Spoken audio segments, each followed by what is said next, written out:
This is the voice of High Servant Mother Doris, founder of I Am Sent Me, builder of the storehouse.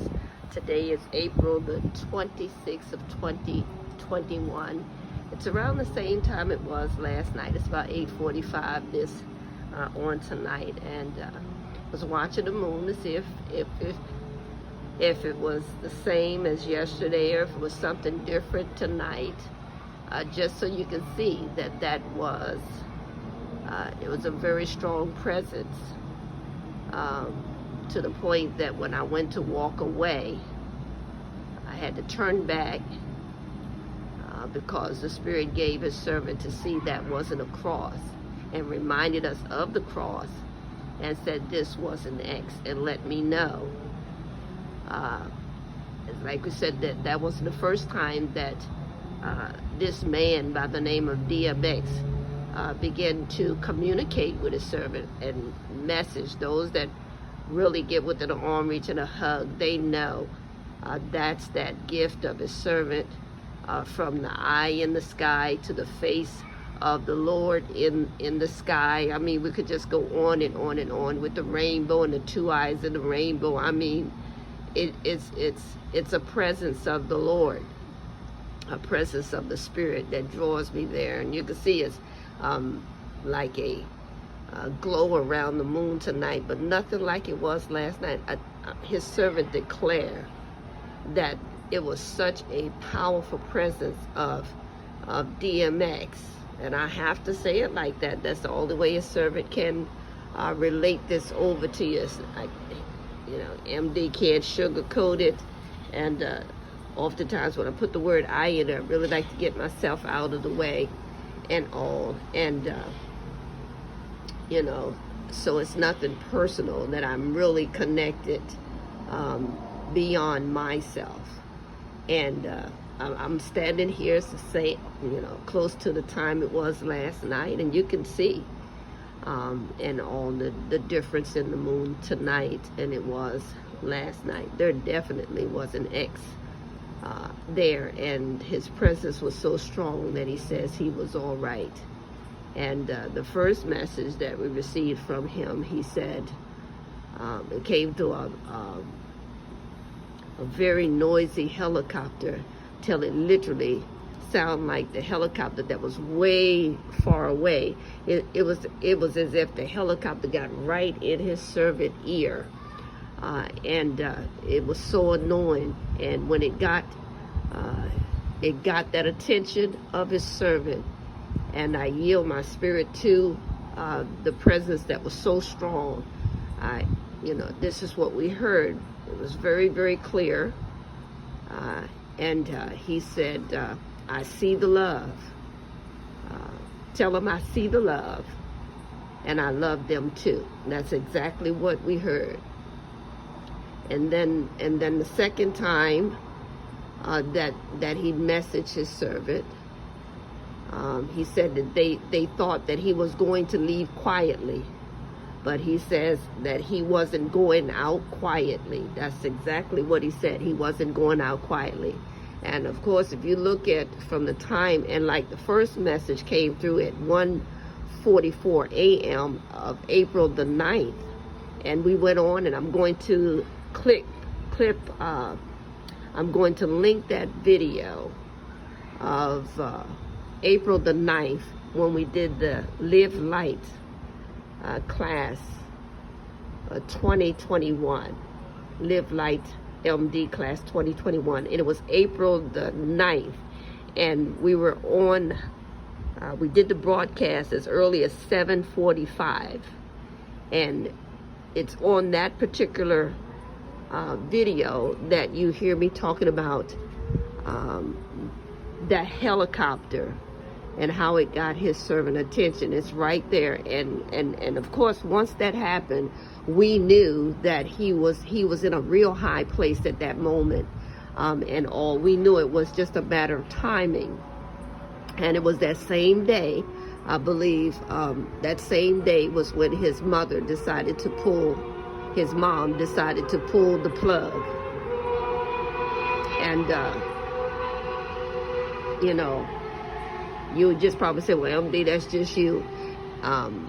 We can share testimonies with you of people, organs shutting down. One young girl, her organs shut down. We have a testimony of it. And thank God that we were able to get when her, I believe it was, if it was her niece, that it was her aunt. Thank God her aunt reached out to his servant, and thank God the Lord gave us how to instruct her to get there to where that young lady was, and put the presence of someone that believed in that room, in that hospital room where she was, and to instruct her as she was there what to do and all. And what was happening at that moment, this is what we've learned, even with our son, when the doctors gave him up to die. What we've learned is seeing how his spirit left his body. And his servant described that when we saw his spirit leave from his body, that it didn't go into the arms of his servant, MD. It went straight into the arms of the angel. And the angel began to rock my son. And the angel looked over at me and said everything will be all right. Of course, things went to beeping and everything in the wee of the morning, and the doctor said we done all we can do. But see, the angel had already given the word that he would be all right. And of course, you can see that son, you can see him this day. And same thing with that young lady. Her organs shut down. She was in a coma. She wasn't communicating. And keep my eye on this light here. Keep the eye on this light. And but she had the presence of someone in her room that was a believer, and all we needed was a point of contact. And I believe it was in New York City where she went. If I'm incorrect, of course we will correct that location if we're incorrect with the location. But organs shut down and everything, and the Lord had his servant to sleep on one side and then sleep on the left side, and then turn over, sleep on the right side, and as we instructed her and given her what to do, life came back into that young lady. And then later on received pictures from the same aunt who shared with me. I believe she went on to have a child. And all, we have to look at some of the photos because we have quite a bit of testimonies of moments like this. And another moment is when we were called to the bedside of a young lady whose brother was he was in the lifestyle of a homosexuality, and he contracted AIDS, and he was at that point of, doctors gave him up. He was in the hospice kind of position at that time, and she called for me to come and to pray for her brother. And he was an atheist, and he didn't even believe in God. And the Lord sent me. Of course, just because people ask, if the Lord don't send me, we won't go. And remember going into his room, and he was in a coma. You could see like he was really sweaty, like he was perspiring. His face was full of moisture and all, and you could hear him like him taking his last breath. I remember that, when you have to walk in those places to hear them when they're taking that last breath. And it's like when they hold that breath, like that's it, and then they'll breathe out. And it's something to behold. And remember very clearly. And as soon as we walked in that room,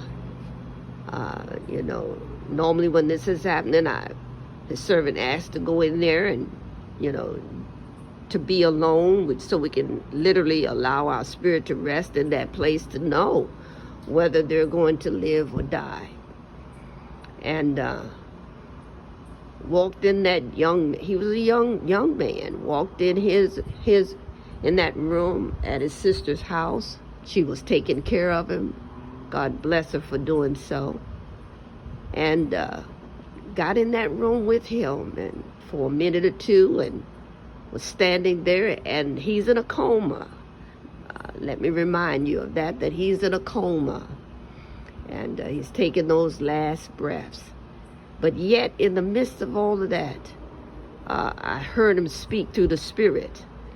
And he said these words. He said 2 words to me. He said, "Kiss me," just like that. Heard it so plainly, and right then and there, because like we said, we walked in, he was perspiring, and we wanted to say it. We're not saying this to be funny, you understand? But, and we heard that, and the first thing we wanted to do was like, "Satan, the Lord rebuke you," you understand? What in the world? You understand? And was looking at all the moisture on his face, and to hear those 2 words, "Kiss me." And so we went to, we didn't move for a second or two, and then, but it came strongly again. And so what we did before we did anything, went out there, grabbed his sister in the hallway, out there where they, outside the room, and I asked her, I said, "Teresa," I said, "is there anything about your brother, like, do he like to be kissed?" And she said, "Oh yeah," she said, he loved it when me and the girls get up in the bed with him. He wanted us to kiss him. So I knew I heard from God through the Spirit concerning this young man. And I went back in there and I kissed him. And when I kissed him, then the Spirit released unto me that he would communicate one more time before he leave and give his life to the Lord. And it happened just like that. It happened just like that. So you have to really be careful when people have to be careful when they go to damn a soul to hell. You don't know what their last breath was. You don't know what their last response. What most people do, and it's a real beautiful breeze out here tonight. What most people don't realize is that there are people that can go to church all their life. They can shout the aisles till the carpet is worn, just totally worn, ripped. They can knock over pews. They can shout louder than you. Hallelujah, Jesus, all of that, and still miss it. Still miss heaven because of harvesting unforgiveness and judging and you understand, and things like that, and not showing grace or the love of God. And then there's someone that look like they're about to burst hell wide open. And unlike the one that been in church, that's that view we cannot even comprehend. For you to be in church all your life, you understand? His servant can't even comprehend that. I can't even wrap my head around that. To be in church all your life, 10, 20, 30 years, and have, hate and animosity and, no grace and, all that judging and bitterness and all of that in you. And then here comes somebody who just really, maybe perhaps the church just overlooked, the people in the church overlooked, and just, well, they going to hell anyway. They're going to burst hell wide open, and never give you that conversation. Always look at you like you're just not the kind of person God could save, ever save. And that one right there might surprise you. You understand? That one right there might surprise you, that should his day come, his final day come, that he asked the Lord. The Spirit just took us to the cross, like it's almost like the 2 thieves on the cross. It looked like a thief just got in before somebody been in that church and stuff all their lives. It's something to think about, isn't it? But anyway, those are just a few of the encounters that we've had with people that are in comas, and seeing, one come out and one didn't, but to give his life to the Lord. That was very, very powerful. And we just know that all of them don't have to die, that they can live. And just because people organs shut down, we've seen miracles, miracle after miracle.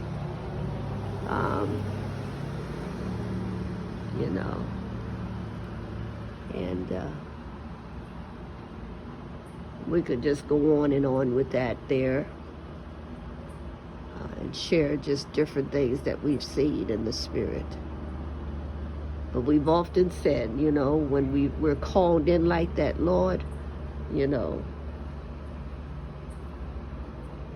Another one, he wasn't in a coma situation or stage, but we remember his mother giving us a call, and he must have been like in his 30, about 30 something, and the youngest one in the convalescent home. They took him in the convalescent home to take care of him because they had literally wrote him off to die. He lost a lot of weight. He too was in that homosexual lifestyle, and he too had contacted that AIDS full blown, and only place they thought to put him, to care for him, was in a convalescent home, and he was the youngest one there. And remember here getting a call from his mother, could I come, and hearing all the details.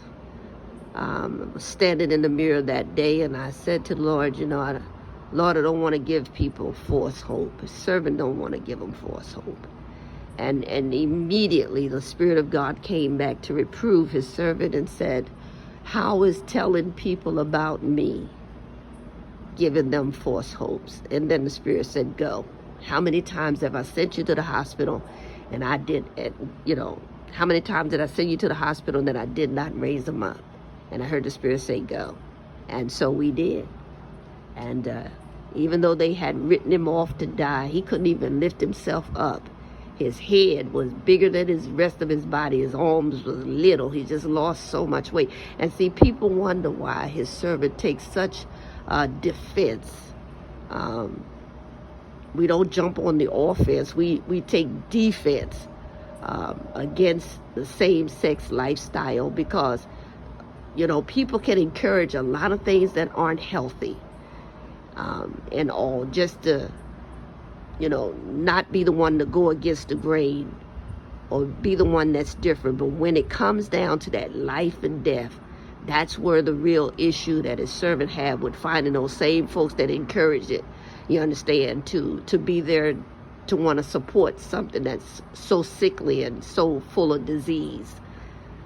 And so we take real strong defense against same-sex for the mere reasons of having to be the one that many have called to come to the bedside and to see those final days of how that disease can really take people out. And so they gave him up to die, and he lost so much weight. He couldn't even get himself up out of the bed because he lost so much weight. But when the Lord said for us to go, we went. And the word that the Lord gave to me to give to him was to let him know that when he raised him up this time, you should be picking up behind him. I think they have bags over there. I have 3 on me. All right. Thank you. And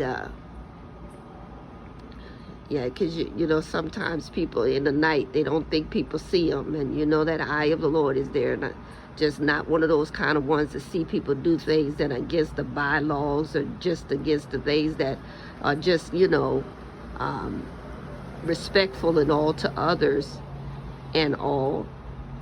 And they have these pets, but they're not really pets, because, you know, they're not trained. So if it's not trained, then it's just an animal.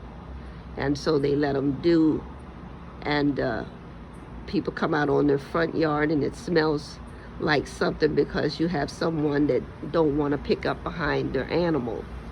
A pet, you really take care of a pet. I'm back. But the Lord gave us a word to say to him. No, MD just not one of them kind of ones that just look off. You understand? I don't believe the Lord gave me a gift to see beyond, or gave me eyes to see when things that others don't see for me to not say. And we realize that all things are lawful but not expedient. But when we see, we have to say.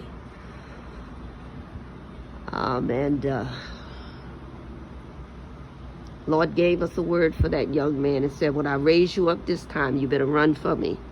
Run for me for your life. You better run for your life. You understand?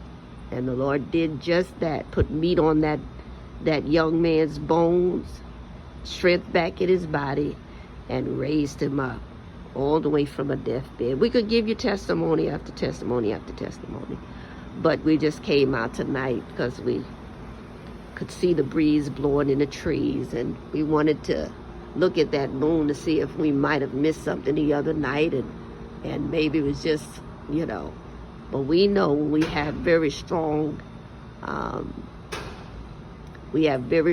encounters like that. It's just not something that is out of a coincidence or suspicion, superstitious, nothing like that. That was a real encounter, and that was like the third message that this man I've never met, by the name of DMX. I mean, it was so powerful. That was just powerful. That was like, I mounted up to about maybe the second one, highest. We'll rank it about the second one, because that one where we saw that the face of our Lord in the sky when he said, "Look at me," that one took, we've seen a lot of things in the sky, but ooh, and may I say it again, may your servant say it again, and allow us to correct that when we do it like that. It keeps his servant humble.